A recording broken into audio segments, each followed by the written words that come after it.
The views and opinions expressed by the host and guests in this program do not necessarily reflect those of the company or its management. Viewer discretion is advised.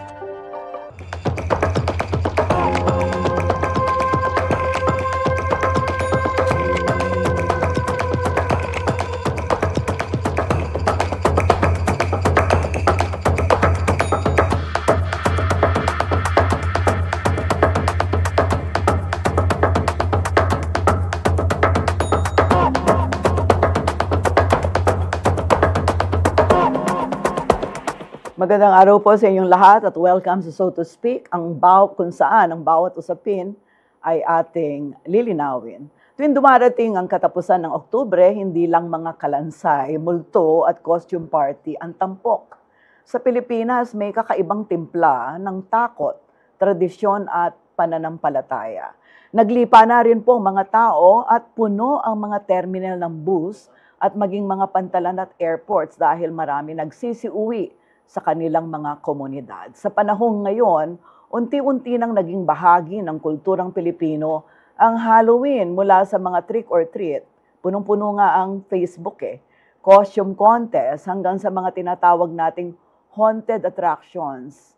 Actually sa TV ang daming mga special episodes ng katatakutan. Ngunit sa kabila ng kasiyahan at katatakutan, marami ang mga nagtatanong, saan nga ba dapat iguhit ang linya sa pagitan ng mga nakagawian at modernong paraan ng selebrasyon at ng pananampalataya.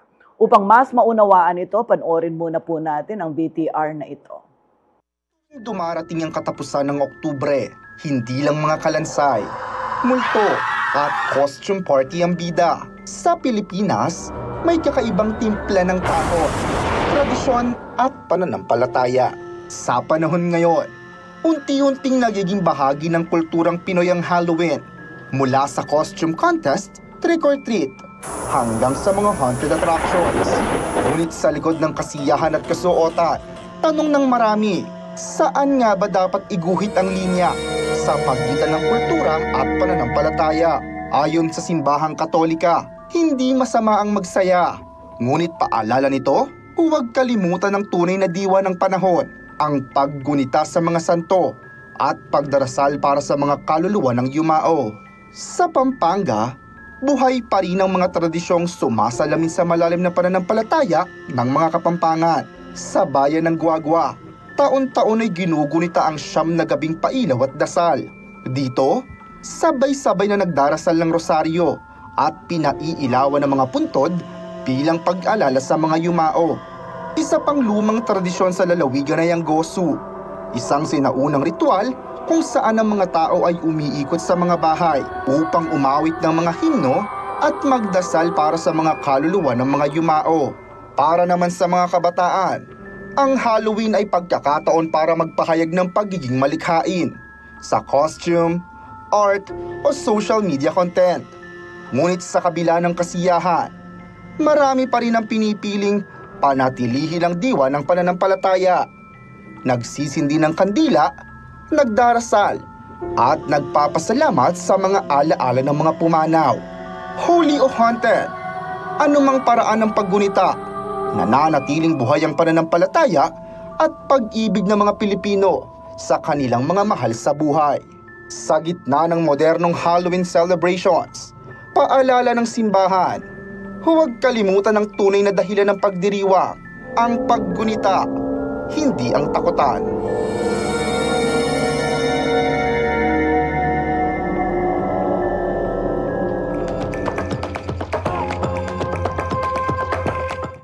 Maganda po at mabigat ang ating panel ngayong araw na ito. Maganda rin po ang kombinasyon. Pakikilala ko po sa inyo isa-isa ang atin po mga bisitang mga tagapagsalita. Una, makakasama po natin ang aking kaibigan.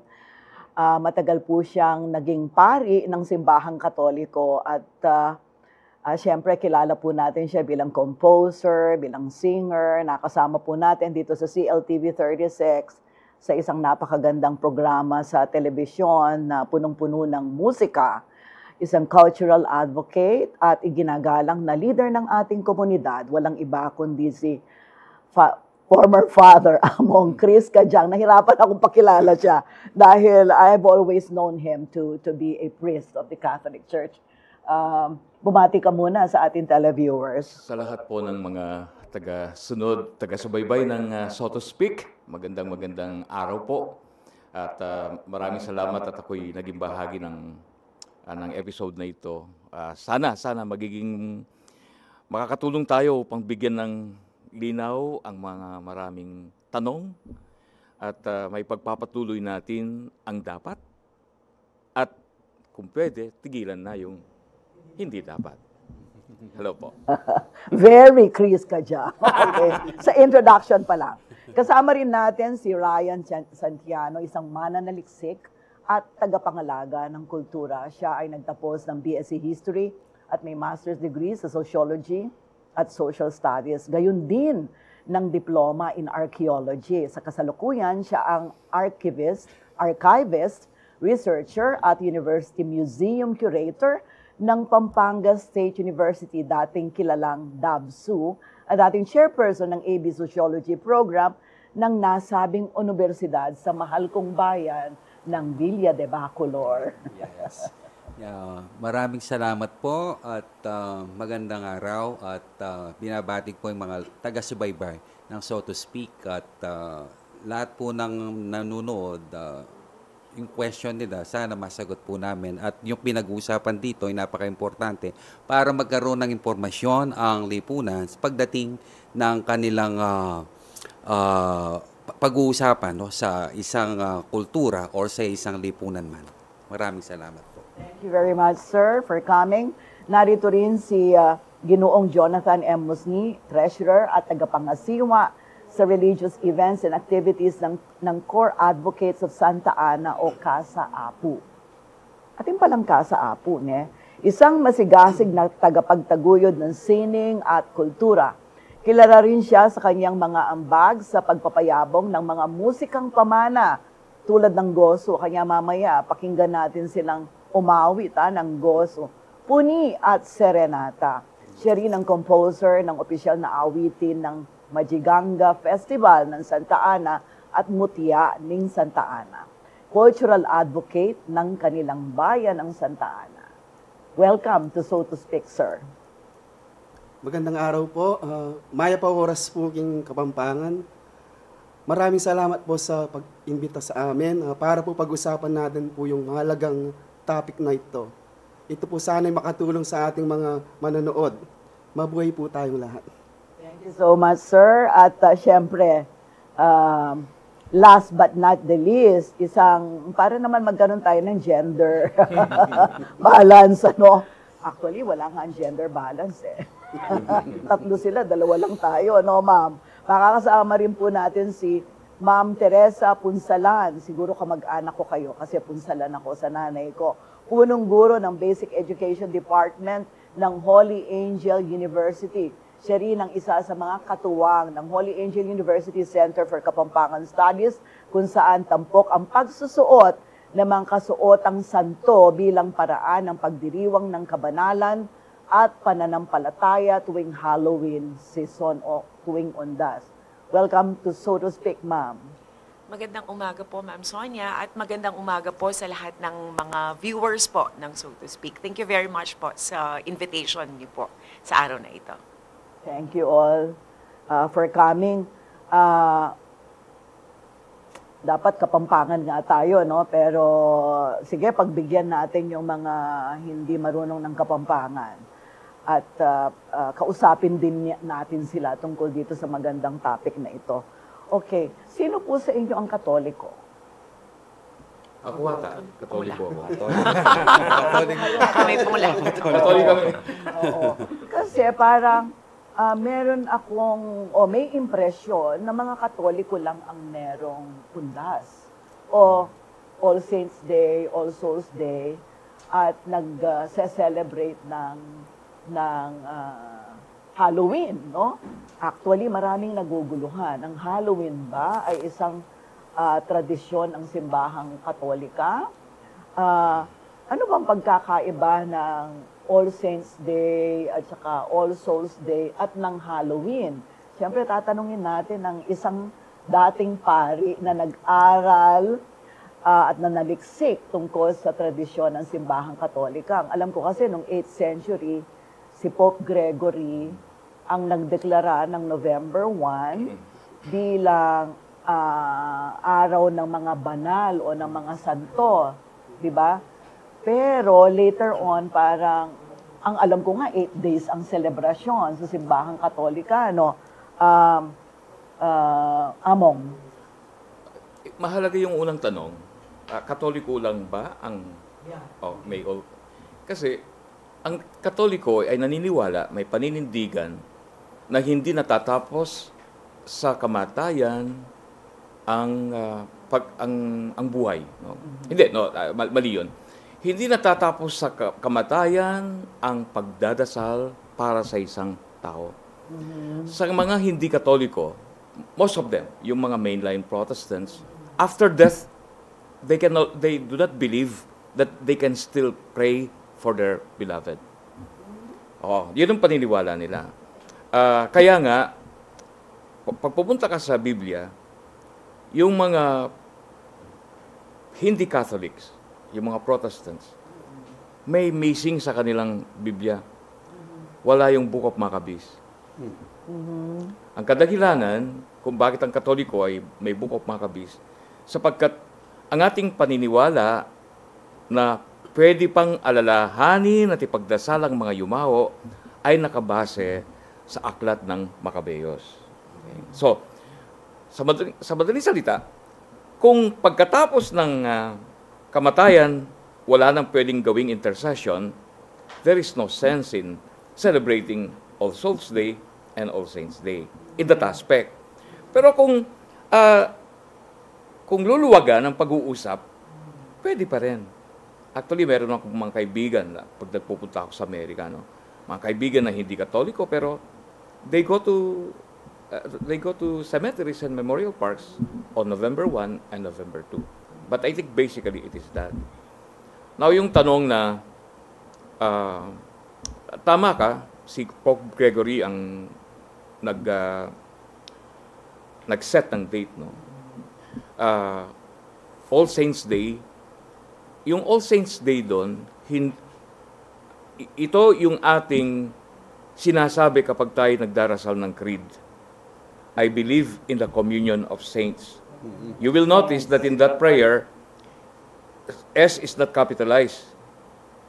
Okay? Small letter siya. Kasi ang ibig sabihin, pag All Saints Day, lahat ng mga naging santo, both proclaimed and not proclaimed, both canonized and not canonized, are part of the celebration. Kaya nga All Saints. Okay.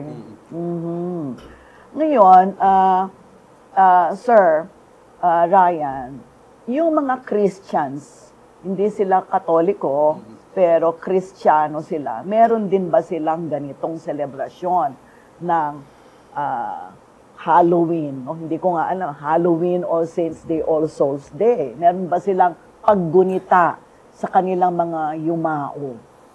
Actually, yung mga yung mga non-Christian and Christians and other congregations, iba't iba yung pananaw nila dyan eh. Pero kung titingnan natin, in general, yung westernized culture and westernized practices, especially nagsimula yan dito sa Ireland, yung Samain culture, na kung tawagin nila, it is not paganism, but it's not paganism, parang gano'n siya. Ang ginagawa or nagse-celebrate tuwing palapit ng winter, medyo gusto nila merong good side na darating o yung tinatawag nilang good luck na darating sa kanilang ani. But then meron ding mga bad luck. Yun yung inayawan nila. Kaya isa sa mga practices nila doon, yung pagsusuot ng nakakatakot para takutin yung mga bad elements kontra sa kanilang good harvest dito sa Ireland noon. But yon ay nag-eksakto lang na tumugma sa All Saints Day, before All Saints Day, kasi yun yung Halloween eh. No, they are all hallows. Kaya dito sa Amerika, hindi masyadong nasa-celebrate din yung All Saints Day o yung All Souls Day. only in the Philippines and Mexico, in America. Kasi in Mexico, America, tsaka sa Philippines, nagkaroon kasi ng exchange or exploitation of practices noong araw during the galleon trade. Kaya yung mga nalalaman nila doon, napupunta dito, yung nalalaman dito, napupunta doon. Parang yung ating Holy Week, meron din sila. Sila meron din, kaya lang 3 days. No? Yung 31 hanggang 2. Pero sa atin, yung 1 and 2, yun yung celebrate talaga, yun yung holiness. But then, may associated elements na pumupunta sa atin, yung pagka-oriental society natin. Kasi malaking impact ng oriental influence natin. Yung pagka-interment. Kaya yung mga Chinese also, ay meron din ganun na paniniwala na sinasaluan ang kanilang namatayan o yung mga ano nila, no, yung mga namatay na kamag-anak sa sementeryo tuwing celebration ng kanilang mismong patay. And then pre-colonial facts din, kung titingnan natin, yung mga old ethnic group dito sa atin, lalo na sa bandang norte, ginagawang mami yung kanilang matatanda, at yan ay dinadala sa loob ng bahay. So mataas yung nila respeto sa mga matatanda para sa kanila kapag namatay. Kaya tayong mga Pilipino, masyadong mabigat yung ating paniniwala dyan, dahil kung titignan natin, especially ng Kapampangan, mataas yung spirituality than religiosity. Kaya nung pinasok tayo ng mga Kastila, madali na lang tayong nakadapt sa kanila, sa Catholicism. Kasi nga, mataas na yung spirituality natin.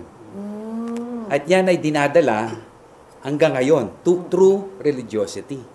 Kaya tayong mga Pilipino, mas pinagse-celebrate natin yung ganitong the tradition, like All Saints Day and All Souls Day. Okay. Napakalawak nung share sa atin, no? Talagang marami tayong natutunan. Ngayon, munta tayo naman Santa Ana. Santa Ana, Pampanga, ne? Santa Ana, Pampanga, Makanano, kasi balamo mo, in Santa Ana kanyan, microcosm nening selebrasyon da rin Kapampangan, ne? Tell us, ikwento ninyo, sir, sa ating mga tagapakinig, tagapanood, yung tradisyon na nakagisnan nyo at patuloy na ginagawa sa bayan ng Santa Ana dito sa lalawigan ng Pampanga. Pag October 31st, bukas na yon, at November 1, November 2, at kung umaabot pa ng November 8, kasi dun sa mga pag-aaral na nabasa ko, November 1 to November 8 ang selebrasyon. Meron tinatawag yung mga pari na narinig ko nag-uusap na kapag daw pinagdasal natin ang ating mga patay from November to November 8, meron tayong nababawasan yung araw sa purgatorio. At maging tayo, yung intercession na yon, makakatulong para when we die, eventually, yung araw natin sa purgatorio ay mababawasan. That's what I heard. So, binibilang ko nga kung 66 years old na ako ngayon, 66 years ko nang ginagawa ang pagdadasal, pag-iilaw sa patay, di ba? So, kung ilang araw na lang siguro ako sa purgatorio. So, sige, go ahead. I just wanted to share that too, no, to liven up the... Ako siguro, ibabahagi ko yung naging karanasan ko. Kasi sa pamilya namin, yung mga lolo ko, nanggoso sila.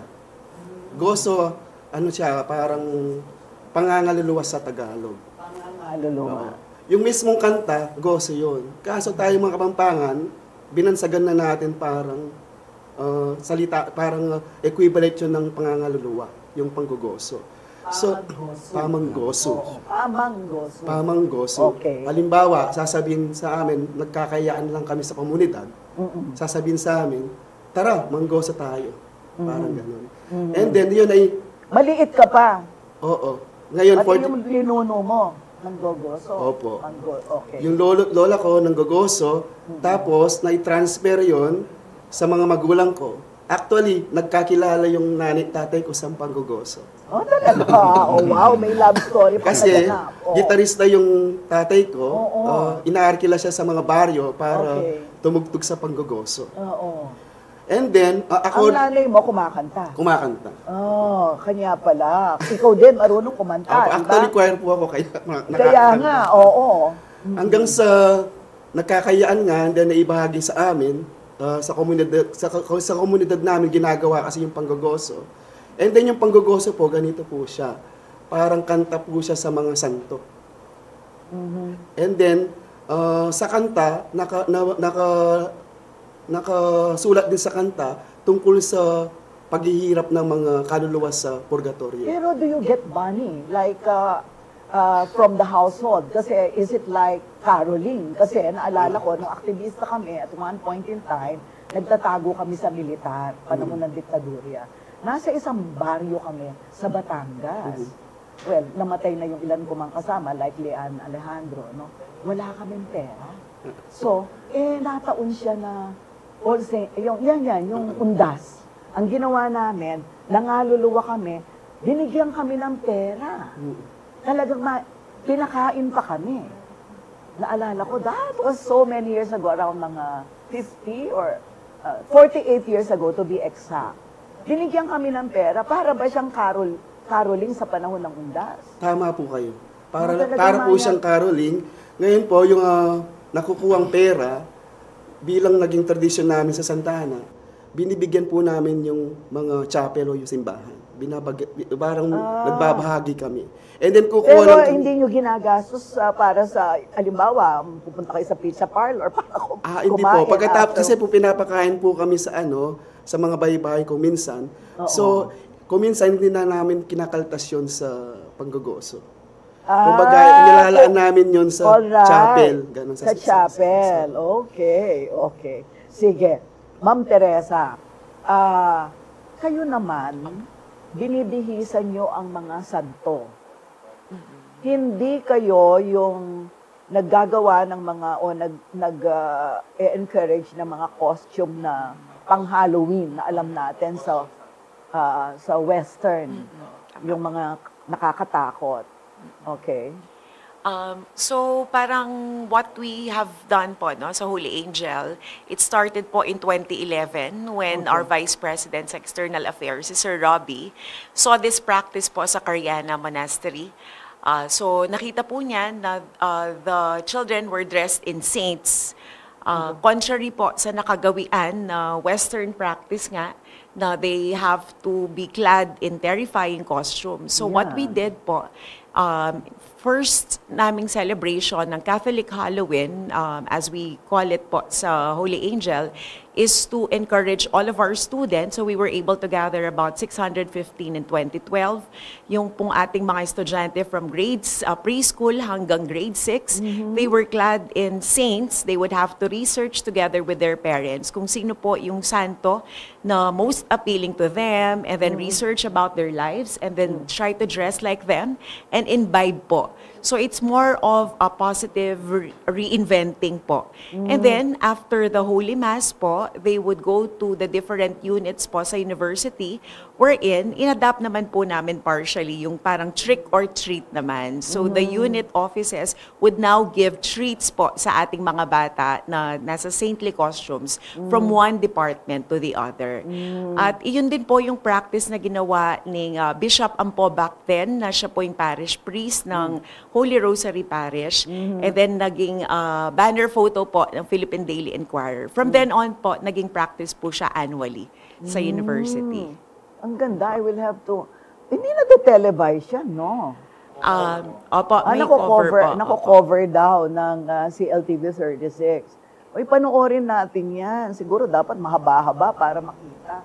Kasi yan daw ang tunay na tradisyon dapat yung dahil mga santo, di ba? Tama Hindi yung mga spooky, mga nakakatakot na ano. Oo. Pero kahapon nakita ko sa Facebook, yung mayor ng Santa Rita, si Mayor Calo, naka Harry Potter. Okay. So mag-break muna po tayo. Huwag po kayong aalis, magbabalik ang So to Speak.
Nagbabalik po tayo sa So to Speak at sa pagkakataon na ito, itutuloy natin yung ating talakayan. Very interesting, no? Itong pinag-uusapan natin.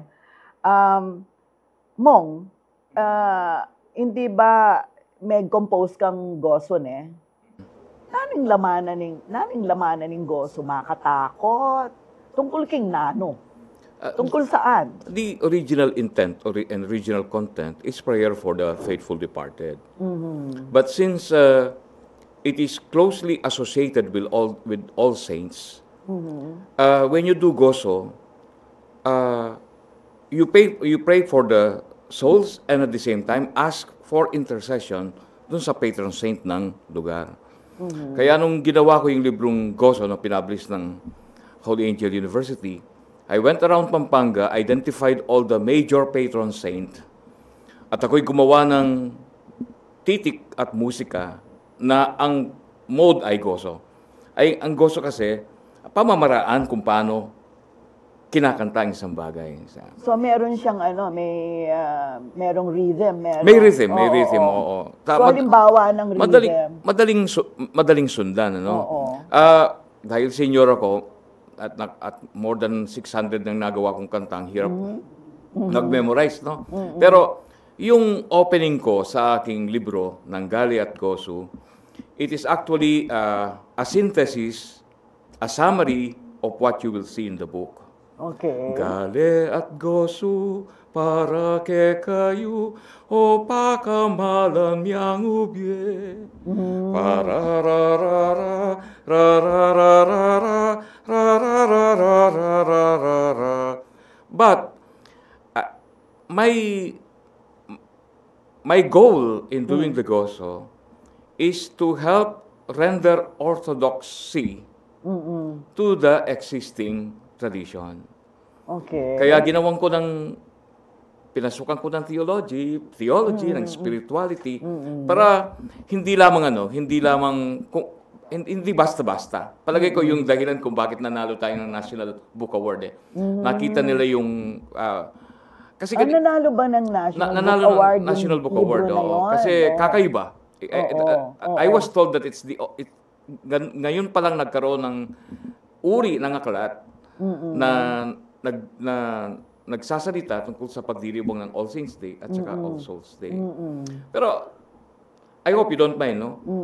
Pag pinag-uusapan ng All Saints Day at saka All Souls Day, we as Catholic Christians, ang kasing pagka-Kristiyano natin ay may kulay eh.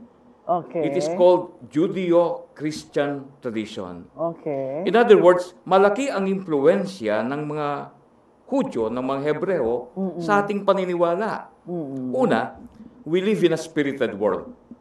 That's one thing. We live in a spirited world. What does it mean? That is very clear in the book of Genesis that aside from human beings like us, animals, trees, there are other creatures. But they do not manifest themselves biologically, physically, but spiritually. So, hindi yung white lady yan. No, not necessarily. Okay. Kasi yung white lady, laging pinananakot sa akin sa baliti. No? I know. Pero para magkaroon tayo ng idea, I may sound preachy, but I hope you don't mind. It's okay. Yeah. When Jesus rose from the dead, He appeared to His disciples. Okay. But if you examine carefully the resurrection narratives, there was no physical appearance that was made. Wala. Kaya the apostles, the disciples, could hardly understand the gestures, what is happening. They know He is present, but their naked eyes do not see Him. Okay. Diba, naglalakad yung dalawang disciples, biglang may sumamang stranger. Until the time they reached the house, he was considered a stranger. Kaya lang, nung nakarating na sila sa bahay, gutom ang lahat, yung kanilang bisita, kinuwang tinapay, nagpasalamat, kinuwang alak, nagpasalamat, sabi nila, wow, this sounds familiar. They recognize Jesus. So, para sa akin, yun ang dahilan kung bakit ipinagdiriwang natin ang All Saints Day at saka All Souls Day to underscore the presence of those who are no longer here. Okay. Ako palagi ako tinatanong, totoo po yung magbalik la ring mete? That's a good question. I was going to ask you that. Botang mate ako, balikan na kayo. Totoo po, I always say, no, I always say with full conviction, era magbalik. At chula. Ela Meco. No. What do you Ating mako keng sangkap ng karelang pangatao. Kasi Yes, death of course. death is the cessation of our biological existence. yes. Mawala ita. Oo. Pero, this is beautiful. Every time we remember the dead, remembering makes presence. Correct. That is a strong belief, That is especially true. among the Jews. Istong gaganakan me imyang biye, He will be made presence. Istong All Saints Day, ang pong Holy Week, we flock to the cemetery. Imagine millions of Filipinos remembering their dead. Anyalong wala talaga. At chula talaga. Oo.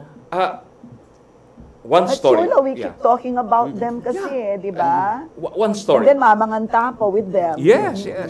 But do you know that there is a company, kaluguran kay magibanding company, every time they have to make important decisions in their company, you know whom they consult? They go to the cemetery and talk to their parents, who are the original, the founders of the company. Oo. I have a story about my father. I was already in third year college, so kaya na ako, makiedad na ako. May patutod ko kay Sada. But it was December, so it was marimla. Yeah. I forgot to cover myself with a blanket. Oo. At 3 o'clock in the morning, my father did not know that I was awake. Oo. Kasi itong makanya oras ka rin kumag-compose. Oo. Makapiyak ko, pero mimisip ko. My father will go to me and notice that I didn't have a blanket. May ko yakin ang wayang ulas. Yeah. He covered me with a blanket. Okay. And paano makagising ko? Migmar kay ta kayang biya ko. Katwa ko naman, kakanya na ako pantatang ko. That story will not go to the cemetery. It will stay with me. Balang gaganakan kita at yung tatang ko. Okay. Ingong pisasabihan ken, how they manifest their presence. And definitely, and a biological. Yeah. And a physical. In some other way. In some other way. Pero bisa ka tayo bisa, in spirit, magmanifest siya. Mainto niyang paralan. Na kayo, in paralan na. Sent. Yes. Ating O kaya, habaw. what about butterflies? Pwede mo Kasi naman. ako, wala ako karet. Every time, that ang butterflies, ating white, ating black. Ne? Anyang maganaw tamo, anyang anak tamo po. Anything that is mythical, legendary, we dismiss them, Oo. O nga ni, ali, babawi tamo ni. Yeah. Ne, ali, At hanggang yan, hanggang mythical ya pa, hanggang legendary ya pa. At yung point. Oo. Yeah. Ikit na yung, tutupin naman ikit na yung butterfly, yung spirit, may ito niyang paralan para paramdam na yung sarili Oh, na. chuima ako. Agad. I mean, without any, without thinking about it, automatic. Ikit mo yung white butterfly. Oy, chuima. I think, para ka na ako, that is really what renders holy these days of November 1 and November 2. Because when we remember, they are made present. Maging kaya. Anak kasanting kita, do this in memory of me. Basta, kay kapambahan na kanyaman gusto ka nung makaga nakaka, metong niyang teka malalam ng dealing manifestation ng ganaka. Okay.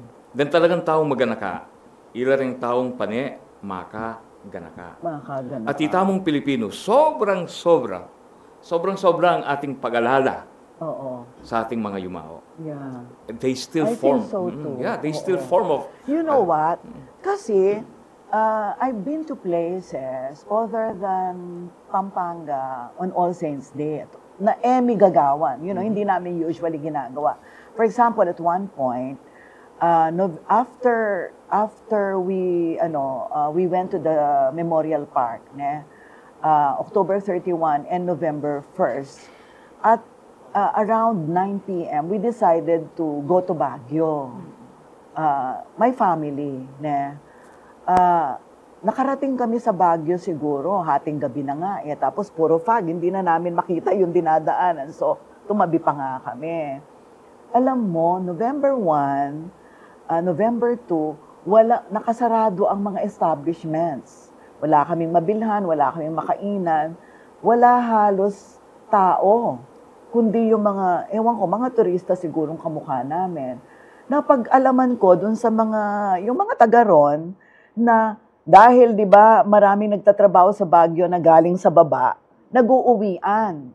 So, para siyang Good Friday, parang Holy Week, na walang mga, nakasarado mga establishment kasi walang mga Pilipino yung mga Pilipino nasa kani-kanilang mga komunidad. Ganun ka, do you affirm that, sir, na talagang Holy Week at saka itong undas, talagang nag-uuwian bukod sa eleksyon. Yung mga Pilipino. Tama ba yung ganong observation? Yes, ma'am. Kasi unang-una, nabanggit ko nga kanina, yung Oriental philosophy na nasa katawan ng mga tao, especially sa mga Pilipino na mana natin dito sa Asia. Kasi even si Jesus Christ, Asian yan eh. Kung titignan natin sa Middle East. Talaga? Part ng Asia kasi Middle East eh. Yes. Kaya Asian consider, hindi siya Western. No? Kaya malaki pa rin yung nasa inner geography. When say inner geography, ito yung nasa looban nila na ginagawa nila, pero ito pala yung sa kanila. Ganun yun eh. Parang hindi mo na-recognize, pero ginagawa mo na pala. Yun yung kulturang nasa blood mo. Ganun sila. Kaya mga Pilipino, kapag may ganyan na okasyon, lalo na yung mga turo ng mga Kastila sa atin, no, yung Katolisismo, ay malaking bahagi na sineselebrate natin yan. Kasi more on gathering, more on prayers, at isa pa, ang mga Pilipino, dahil yun nga, Oriental philosophy na naman pinag-uusapan natin, mas solid sila sa isang pamilya. Hindi ka mukha ng mga Western eh. Tayo kasi, pamilya, nag-asawa ng anak, nasa nanay pa yan, nasa magulang pa yan, may apo na yan, nasa magulang pa rin. So, yung family intact, masyadong mataas eh. Kaya kapag nawala, ang mga ito ay nagiging simbolo na kasama pa nila.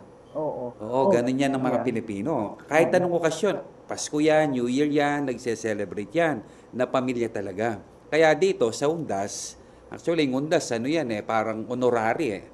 Di ba mo, sa Latin, honorary, no? And then, naging oras, no? Horas, yung H-O-R-A-S. And then, siguro sa Kapampangan, dahil yung R and D ay nagsasound siya. Tagalog? Ano, ma'am? Ang Undas, Kapampangan o Tagalog? Actually, ma'am, na-coin na lang yan eh. Na-coin siya sa different period yan. Possible na Tagalog. Pero kung titingnan mo, parang Kapampangan siya kasi yung oras na Kastila o yung Spanish side siya, napalitan yung R sa D. Kasi yung D and R parang isa lang sa atin eh. Dine, rine. Parang gano'n. Siya kaya yung oras, yung ondas, onras, parang nag-isa na lang. Naging undas siya. Sa ating Kapampangan po, daon. Daon, Daon niya kaya katamo kaya. Ibig sabihin po, daon, ibig sabihin, offer. Mag-o-offer ka ng panalangin para maisalba yung kaluluwa sa purgatorio. Yun ang paniniwala. Correct. Ganun siya. Kaya malaki yung impact po ng pagkano natin yung meron tayong inner geography as a Asian society. Paano yung katatakutan? Ma'am, kayo, bakit ngayon ang mga LGUs, mga eskwelahan, kahit nga dito may mga Halloween, mamat pinag-judge pa nga ako mamaya. Hindi naman ako pwede. Hindi nila ako agad sinabihan. Ano yung Halloween?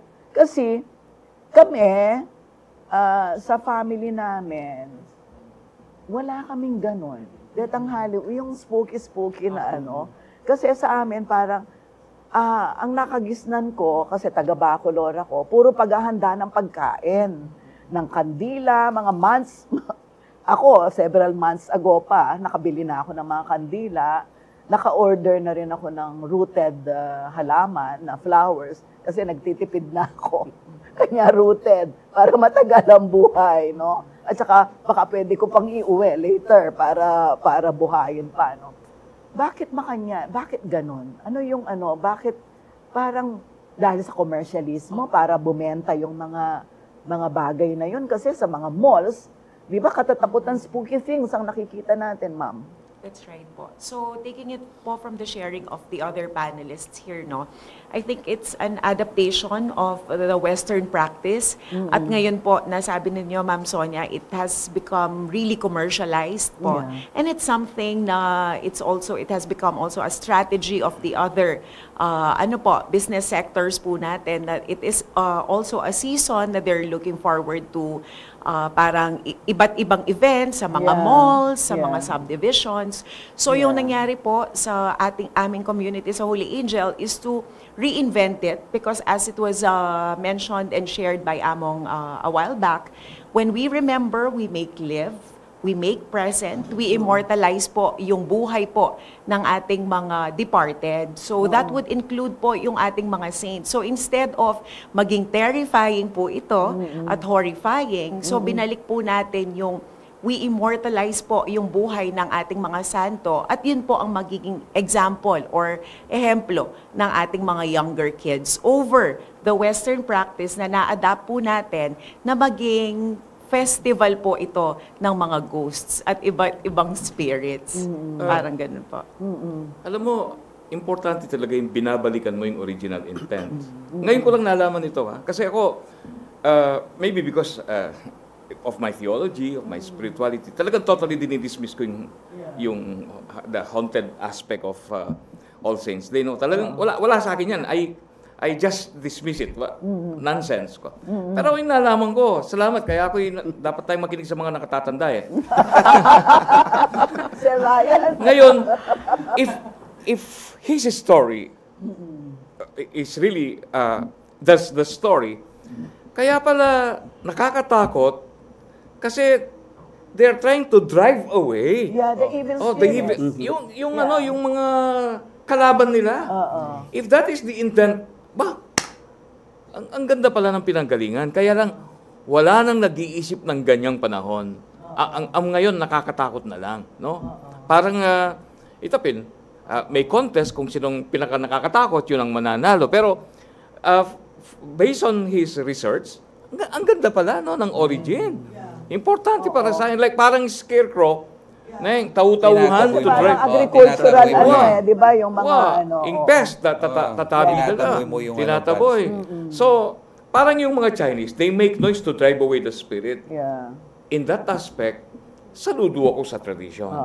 Kasi maraming nagtatanong ngayon, ituloy ba o itutuloy ba? Hindi, pero alam ko, baka pag-uusapan mamaya. Pero pumasok na dun eh. So, thank you importante yan. Santa Ana, sa Santa Ana, meron ka bang nakagis na parang pananakot pag darating na, nung maliit ka, halimbawa tinatakot ka pag malapit ng magdawon? Napakaganda pong tanong yan. Talagang gusto kong i-open ito. Sa nasabi ni Sir Ryan kanina, di ba mayroon tayo parang roots sa Mexican country? Sa Santa Ana, meron kaming cultural tradition doon, yung Mahiganga Festival. Mahiganga. Mahiganga. Mali yung na kung saan, sa Mexico kasi, meron silang Mahiganga. Igante din siya na creature. Nakakatakot siya. Na parang na-adapt namin sa Santa Ana. When did you start that? Adapting that? Kaso ang Mahiganga na Santa Ana, hindi namin siya intended na panakot. Kumbaga, nakikreate lang siya ng mga artist na nakakatakot. Tulad nga na nasabi ni Sir Ryan, sa Mexico, yung mga ginagawang mojiganga, tawag nila doon, mojiganga, ayun ay pag-cast away, pang-taboy ng mga bad spirit. But kayo, yung Mahiganga nyo Santa Ana, kapilan niya? Ginagawa namin yan during holidays, December 16 until January 1. During hindi Christmas siya seasons. November. Hindi siya November. Kumbaga, inadapt namin yon, pero tinwist namin into positive vibes. Para maging appealing sa... Pero that is a modern take.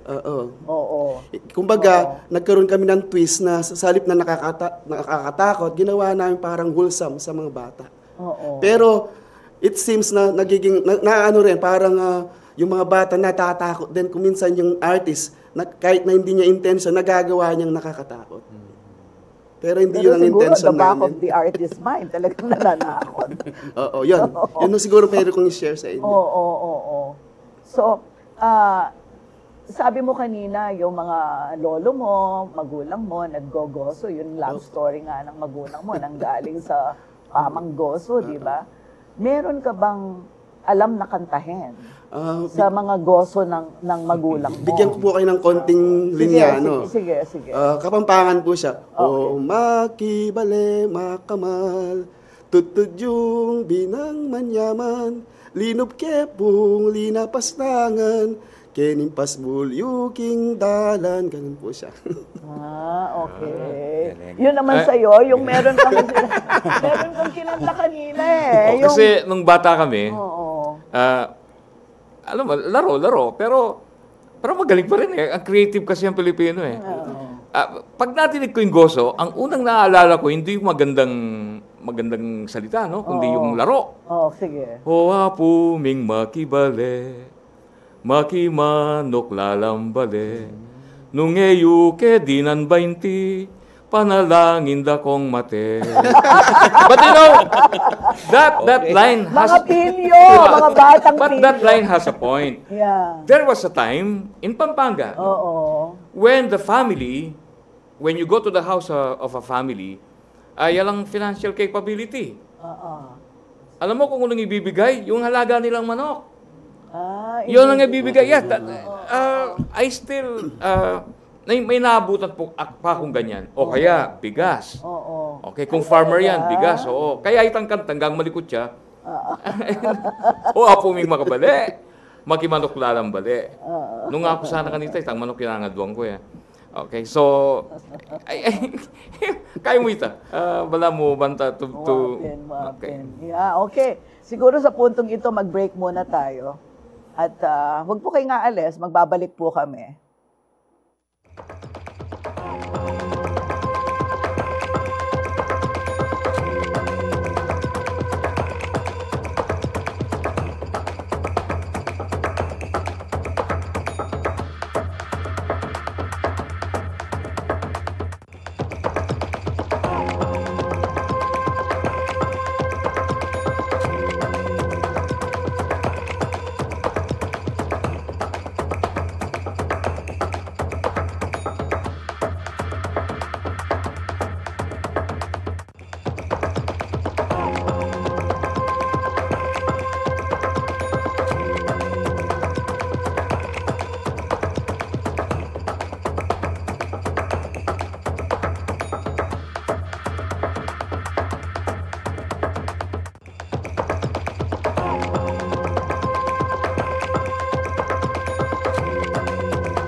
Nagbabalik po ang So to Speak at sa huling bahagi, pag-uusapan natin naman ang balanse ng pananampalataya at kasiyahan sa pagitan ng holiness at yung haunted.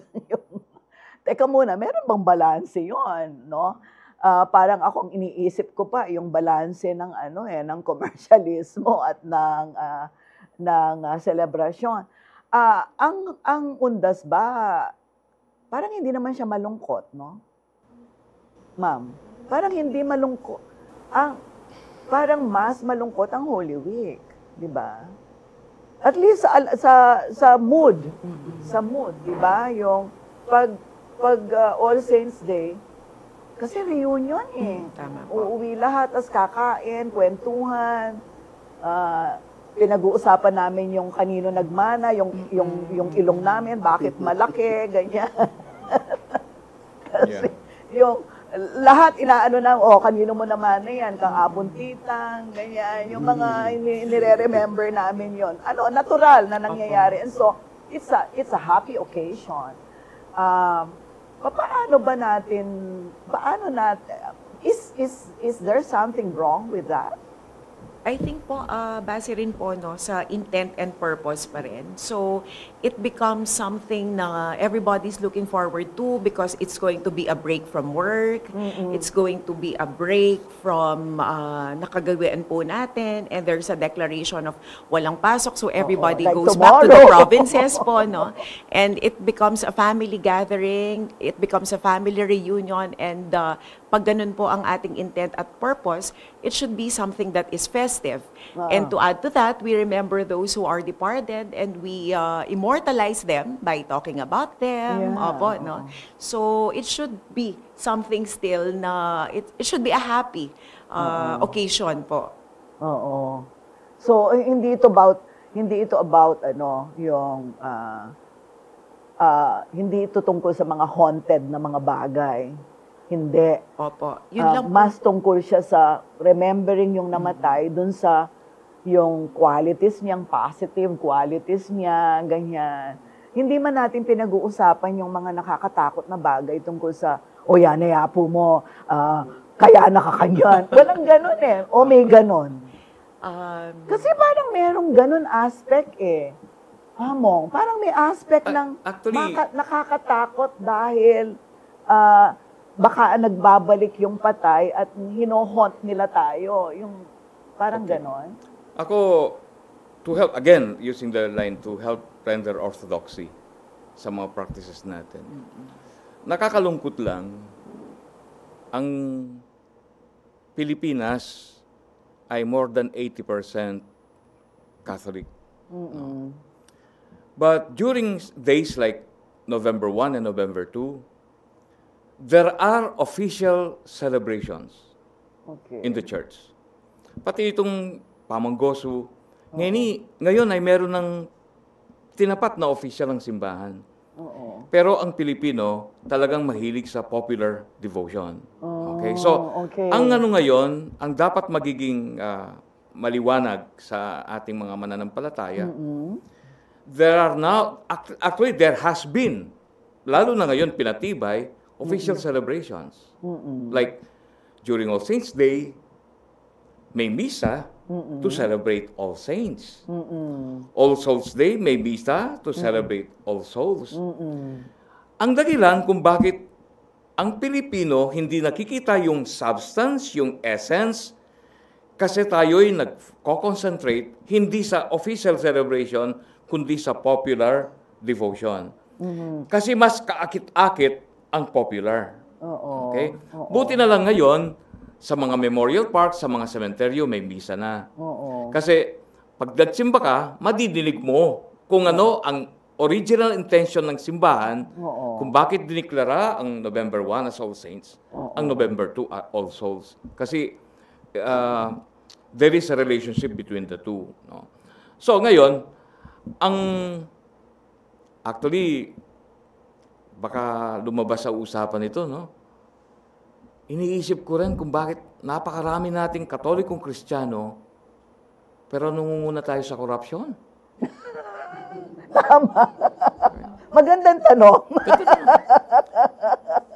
I hope you don't, in Japan, the Catholic population is less than 1 million. When Pope Francis went to Japan, there were 1.7 million showed up. So that means those who did not show up, some of them, many are not Catholics. But why did they go there? Because they believe in the manner the Japanese Catholic, no matter how small their number is, they believe in the manner they live their Catholic faith. And they are very clean, very honest. May kaibigan ako na tumira sa Japan. Nagsimba siya ng Japanese Mass. Of course, he does not understand. But as the church, kung 100 ang nagsimba, yung kalahati hindi Katoliko. They go there because they have a very high respect for Catholics. But they are minority. In the Philippines, Pope Francis came, there were more than 6 million. What is 6 million compared to the total population? Yeah, more than 100 million. But the sad story is, because we do not, I'm sorry to say, that iba ang Pilipino sa araw ng linggo, ibang Pilipino from Monday to Saturday, ibang Kristiyanong Pilipino. Nakakalungkot. At ang dahilan kung bakit ko naman lininya sa usapan nito, kasi nga, ang inclination ng Pilipino ay yung kung sanang popular, kung sanang masaya, kung sanang maraming tao. Eh dito sa simbahan, kahit na punuin mo yung simbahan, konti lang yan eh. Walang pagkain, walang musika, walang... But there is the official Pero celebration. pabayaan mo, Amo, kasi yung mga kurap na magnanakaw, mga kurakot, sa impyerno pupunta. Sabi nga ng lola ko. Oo. Ay, naku, baka kakadasal nila ng undas, mabawasan ng mga araw nila sa purgatorio. Itong nabasa ko tungkol sa pare na nagkaroon ng near-death experience. Hindi siya, it's phenomenal, but it cannot be a basis for our belief, no? Nagkaroon siya ng near-death experience. Na-aksidente siya. So while they were carrying his body to the hospital, lumabas ang kanyang kaluluwa, umiwalay ang kanyang kaluluwa. So nakita niya ang ginagawa sa kanyang katawan. At yung usual na nararanasan ng mga nagkaroon ng near-death experience, naranasan niya lahat. Yung tunnel, tapos may puti at the end of the tunnel. Tapos yung kakaiba sa kanya, maybe because of his being a priest, a very good priest at that, may anghel na sinalubong. Pinakita sa kanya kung ano ang estado ng mga tao nasa impyerno. Nagbigay siya ng example. Pinakita ang mga taong nasa purgatorio. Yeah, I saw that in a movie, ha? Yes. Yes. And then, until finally, before he was brought to heaven, pinakita muna yung lahat ng dadaanin. Okay? So, yung process. Parang nasa langit na siya. Ang sabi ng Diyos, I want you here. But they need you more there. Kaya, inatasan kita na bumalik na lang sa lupa. Kaya muli siyang nabuhay. No? Papunta na sa morgue. Papunta na sa morgue. Tapos nag-scream. So, pinatawag Hindi lalo pa siya naging mabait na pare. Lalo pa siyang naging mabait na pare. No? But, sabi ko nga, it's phenomenal, but it cannot be a basis. It cannot be a basis. Pero ang punto ko dito, sana maging pagkakataon ang mga araw tulad ng All Saints Day para talagang suriin kung bakit na tinawag na All Saints, kung bakit na tinawag na All Souls. Tayong mga kabataan ngayon, ang napapansin ko sa mga kabataan, may sila ngayon, may pamamaraan kung paano i-distinguish what is worthwhile and what is not worthwhile. Sana samantalahin ang panahon na ito, pero sana at the end of the day, mas maliwanag sa Pilipino kung ano ang dapat at kung ano ang hindi dapat. Okay. Pasensya na kayo, ha? Medyo nag-preach ako. Sir Ryan, meron kasi sinabi kanina si Chris, kaugnay ng popular devotion. Yung mga Katolikong Pilipino, mas sa popular devotion. I saw you nodding your head a while ago. Sa characteristics kasi ng mga Pilipino, they are masayain eh. Isa yun eh. Kaya kung titingnan natin, mas gusto nila yung mas masaya. Kahit namatayan, masaya yan eh. Nagpapaganon pa, na-disaster na yan. Okay, gamayan sa camera eh. So, ganun yung characteristic ng mga Pilipino. Kaya lang, minsan nako-commercialize yan, tama nga yung mga nabanggit nila. Yan ay malaking impact no, sa tuwing may okasyon, lalo na yung dawon o yung undas. No? Mind conditioning yan eh, sa tao, ng mga Pilipino. Unang-una, November 1 na yan, pag-usapan na yung Christmas. Then, November 15, Christmas bonus na yan. Oo, masaya na yan. Ng mga 13th month, 14th month, may mga ganun ba? So, mind conditioning, kaya sumasaya sila. kapag paparating na yung ganyan na okasyon, lalo na sa Pilipinas, ma'am. Kasi nakikita yan through observation, through study, makikita mo, ang Pilipino, hindi niya pinupuntahan yung malungkot, kundi pinupuntahan niya yung mas masaya. Kasi So wala namang masama doon. wala siya, ma'am. Wala naman. Kasi cultural siya. Pero kung titingnan natin, yung sobrang saya, may limit yan. Diba? Kung titingnan natin, may limitasyon. Sa tao kasi meron tayong tinatawag hindi naman over freedom yun. Kumbaga, meron tayong relative freedom. Hanggang doon ka lang. Huwag kang pumunta. Kaya nga sabi ko, only ba yan o hunted? No? Paano yan? Dapat yung hunted yan, matakot tayo sa ginagawang masama. Yung sinabi kanina niya mo, no? Kaya, yun yung nakakatakot. Yung mga ginagawang masama ng mga tao. Actually, maganda yun, yung i-remind natin itong mga nanunungkulan na sa impyerno sila pupunta kung di nila titigilan ang Ghost Project. Tamang-tama. Tama. Alam mo, ito baka makatulog ito. Sandali lang ito, no? Kasi ang simbahan ay may pangalan sa mga last days. Ang tawag namin sa theology, eschatology, the study of the last days, of the last things. Death, judgment, hell, purgatory. Pero pinag-uusapan, ang langit ba ay lugar? Ang impyerno ba ay lugar? Maliwanag na maliwanag sa pag-aaral ng theology. They are mode of existence.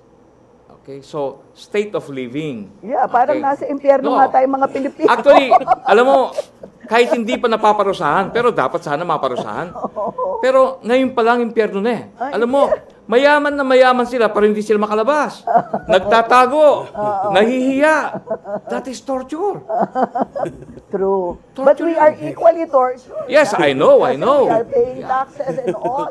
Correct. Hinanakaw yung ano natin. Grabe, Kaya sa panahong ito, ng daon, talagang kailangan ang impyerno at saka purgatorio. Yeah, oo. Napakahalaga po nito yung pagsiselebrahan natin ng undas o ng daon. Kasi nire-remind tayo ng mga tao na meron heaven at saka purgatorio at saka hell. Ngayon, ito yung pagkakataon natin para magbago. May isang nakalagay sa isang sementeryo dito sa Pampanga, sabi, sa Kapampangan, yakong eni, bukas ikang. Betis. Ibig sabihin, ako ngayon, Betis. sa Betis daw. Hindi ko alam kung tamang-tama yung binigay ko na salita. Ako ngayon, bukas ikaw, sabi daw. So, nire-remind tayo kung paano tayo magbago. Celebration siya na nagre-remind sa atin kung ano yung kainan natin pag naging kaluluwa na rin tayo. Kasi tayo mga Pilipino, ano ko rin, nung nasa abroad ako, ginugunita namin yung mga kaluluwa. Naglalagay kami sa pintuan namin ng mga kandila. So, ganun ang pagpapahalaga natin sa okasyon na ito. Kami nakagisnan din namin yon, yung sa bahay, maglalagay ka ng kandila. Kami naglalagay pa ng pictures yung picture ng magulang o ng loved ones. Although kami, dinadala din namin sa cemetery yon. Siguro at this point, we have around 10 minutes to wind up and say goodbye to our audiences, both on television and social media. How will you celebrate Undas, ma'am? I think, as part of our tradition, it is now a season for us to remember all of our departed loved ones.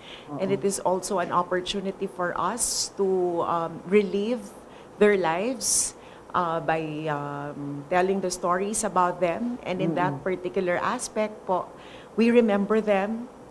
And katulad po ng nasabi ni Among kanina is, ela po meko at sula mo po. And ela po makatakot. Sabi natin po kayong Kapampangan, matakot tamo po karing mabye. At karing mete. Karing malasing. Oo po. At karing bayong gising po, Ma'am Sonia. So I think po ito, over po haunted and holy, let's choose po to be holy. By reliving the life of those who came and left us earlier, and for the saints po who are samples of how to live Yeah. Holy and Saintly Yeah. Land. You might want to say your final words to our television audience o po tating kamburing i-greet or what? Opo. Thank you very much po again po for this invitation, no? And special shout out po sa lahat po ng Holy Angel University community who are now po watching us for this broadcast. Isa po sa ating mga parent po, ayan po si Mong Chris po, who will also visit us later po sa campus. Maraming salamat po and have a very happy and fruitful time with the family ngayong pong season ng pagmamahal at hindi katakutan. Salamat po. Yeah, okay. So, Sir Ika, your final words, if there is anything you'd like to say, probably, or remember, or tell us about a story na may tumatak sa'yo about, loved ones that you pray for during the undas. Panawagan po sa ating lahat na gamitin po natin tong okasyon na to. Hindi lang sa pagseselebra natin o pagpapasaya, kundi yung pananalangin natin, yung prayers. Through prayers, nagugunita natin yung mga loved ones natin na pumanaw na nasa puso natin sila, nasa isip, kaya dinadasal natin sila sa Panginoon para makaligtas sila, may tawid nila ang buhay na walang hanggan. Ayun po. Yeah, I hope you don't mind. This might be baka may privacy issue ka dito. Nino mo susuluan yun ken daon, munta ako ken sementeryo ken daon? Yeah, ako po ang iniilawan namin sa daon, yung mga lolo-lola ko, tsaka yung mga relatives ko. So, papaano? Marami kayo? How do you do it? Parang reunion siya Sa mismong puntod. Oo. And then, nagkataon yung puntod namin, doon nagmimisa, malapit doon yung pare. Ang swerte. Kasi old cemetery siya sa Santa Ana. Okay. Kaya nakakapag-celebrate din kami ng misa. At the same time, dahil koro ko, nagkakanta ko, kumakanta rin ako sa misa. Meron naman akong mga kaibigan, mga dati ko silang kasamahan sa political movement na mga aktivista sila dati nung panahon ng martial law. Taon-taon talaga ang ginagawa naman nila. Iniikot nila mga sementeryo at naglalagay sila ng nagtitirik sila ng kandila para sa mga pinatay nung panahon ni Marcos. Victims, no? Oo, at saka yung mga desaparecidos, merong ganong ritual na ginagawa para sa kanila. Ang ganda rin noon, meron nga nagpupunta sa bantayog ng mga bayani kasi hindi na nakita yung katawan. Pero sabi mo nga ang importante, at madalas ko itong naririnig sa mga religious leaders, ang importante, naalala natin sila kahit na hindi natin alam kung saan sila nakalibing. So, I think that is also a good tradition on the part of these people we used to work with at kasamang lumaban sa martial law nung mga panahon na yon. And more than 50 years ago na, no? And sir, sabi nitong mga taga Dabsu, Jessie Buwan Bendita Puga, sabi niya, shout out po Sir Ryan, PSU Heritage Museum and PSU Office of Culture and the Arts. Baka daw makalimutan mo silang batiin. Hello, maraming salamat taga Pampanga State University, especially sa OCA, the Office of Culture and the Arts and the Museum. Hello po there, people, mga kaibigan natin dyan, tsaka yung College of Social Science and Philosophy, kay Dinelli, kay Director Roel Cruz, no? Maraming salamat. Hello po. Yeah, and thank you very much. And maraming salamat din po sa pag-invite dito. Tsaka yung last word ko po dito, yung yung pagpunta sa mga Campo Santo or sementeryo. Nung malit ako, sinasama ko ng tatay ko, pumunta kami sa lolo ko. At elementary pa lang ako noon. At pumasok sa isip ko, tinanong tatay ko, ganyan, chutam kanyan, puta kanyan tutuki, ikay susuluan ko na. Tama kanyan. So, kaya tutuki ako na naman siguro susuluan ng anak ko. Yung mga ganon. So, malaking malaking impact sa ating pamilya. Kaya paggunita sa All Saints Day, lalo na pagpunta sa mga Campo Santo, yung pagdarasal, and then yung kwentuhan ng mga pamilya, relatives, tsaka mga kaibigan doon, na nagbibigay ng, ng suporta, nagbibigay ng ng banding, no? Para hindi mo wala yun eh. Yun yung sinusustain Yung natin. bonding, Hindi mawawala dapat yun eh. Kasi we are Filipino, we are Asian. Kaya malaking impact yan sa ating kultura pagdating ng panahon na na-harness yung ganitong uri ng tradisyon. Yeah. Okay. Kailangan yun eh. Thank you, Maraming sir. salamat po. And Among, sa Facebook mo, I see you showing detang ulam maniluto mo.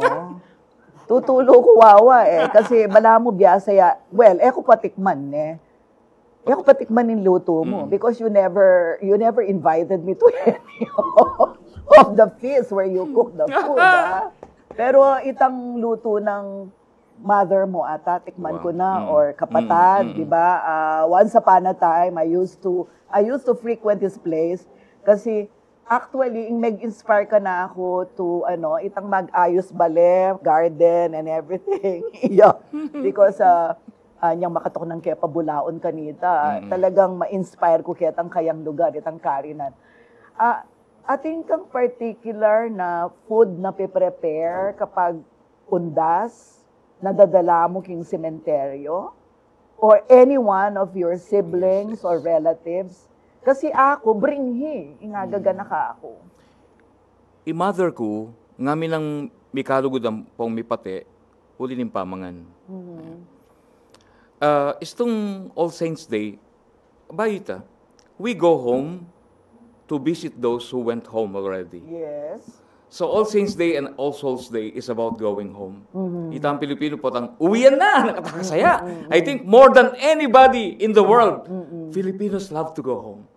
Yeah. Potang makasakay kang aeroplano, lalo na rin OFW. Potang malapit na, kalanding na, palakpakan, we are home. Aliwa kasi yung kembali. Ya ko yung paniglon ko potang muli ko, yung sabo, luluto ng mako. Ya ko panikuanan ko ngayon.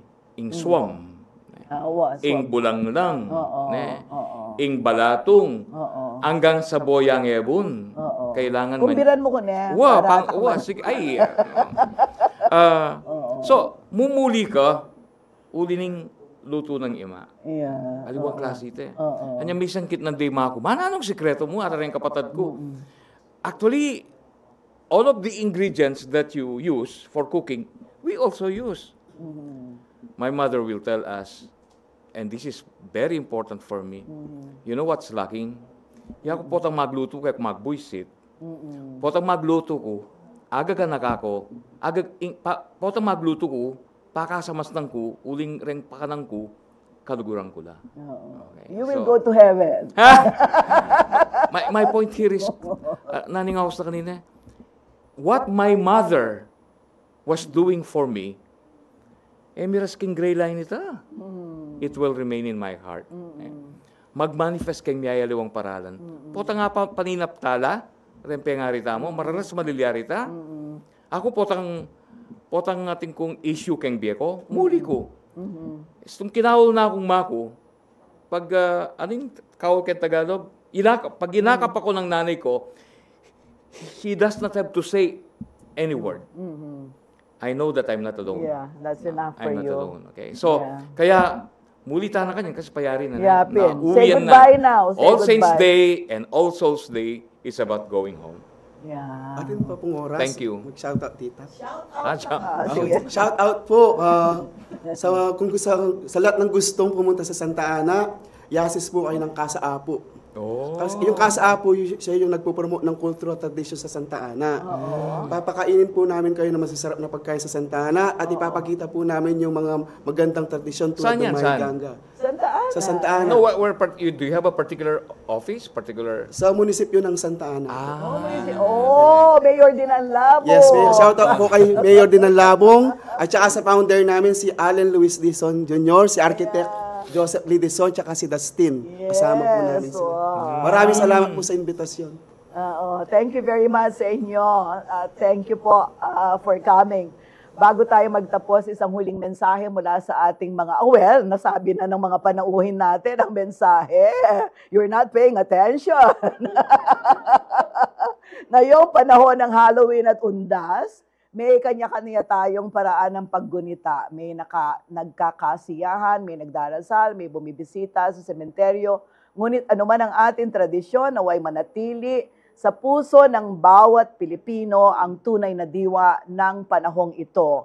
Ang pag-alala, pagdarasal at pag-ibig sa mga pumanaw. Dahil darating ang panahon, tayo naman, sabi nga, uuwi tayo.